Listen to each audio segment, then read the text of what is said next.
মেঘলা মেঘলা বসেই ছিলাম, পরে ইচ্ছা হলো যে একটু আম মাখা খাই। তা আম্মু গাল পাড়তেছে যে রোদ্রের সময় নাকি আম মাখা খাওয়া লাগে, কিন্তু আমি বৃষ্টির দিনেই খাই, তাই না আম্মু? তোমার খেতে মন চাইছে আমি খাইবে, আর বৃষ্টি খেয়ে ঝড়ি খেয়ে হ্যাঁ, খাও। আজকে এই বছরের প্রথম আমাদের এখানে শিলাবৃষ্টি হয়েছে, ভালোই শীত পড়ছে। এখনো মেঘ গুড়গুড় করতেছে। এই যে কাসুন্দি আমার এক ভাবি বানায় দিছে, কাসুন্দি সব আমের ভিতরে একটু একটু করে পোকা হয়েছে, কি কারণে জানি না, প্রত্যেকটি আমের ভিতরে এরকম হয়েছে। দেখো বিদ্যুৎ চমকাই দিচ্ছে, তাড়াতাড়ি বানাও।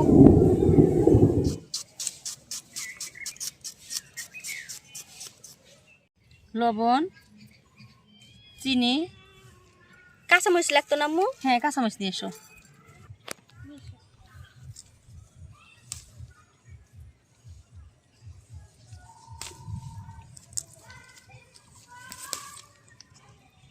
এই যে গাছের টাটকা কাঁচামরিচ, কাঁচামরিচ আম্মু ডলে দিচ্ছে।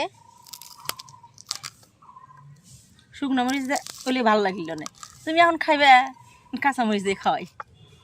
কাশেম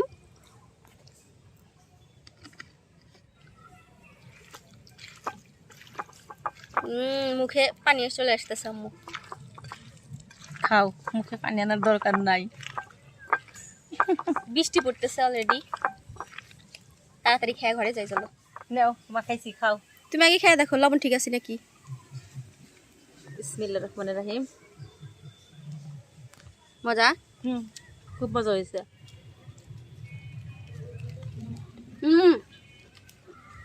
ফাটাফাটি, অনেক মজা আম্মু, খাও। এই কাসুন্দিটা খুব সুন্দর করে বানাইছে আমার ভাবি, আমি অন্য সময় আপনাদেরকে ভিডিও করে দেখিয়ে দেব। অনেক মজা হয়েছে কাসুন্দিটা।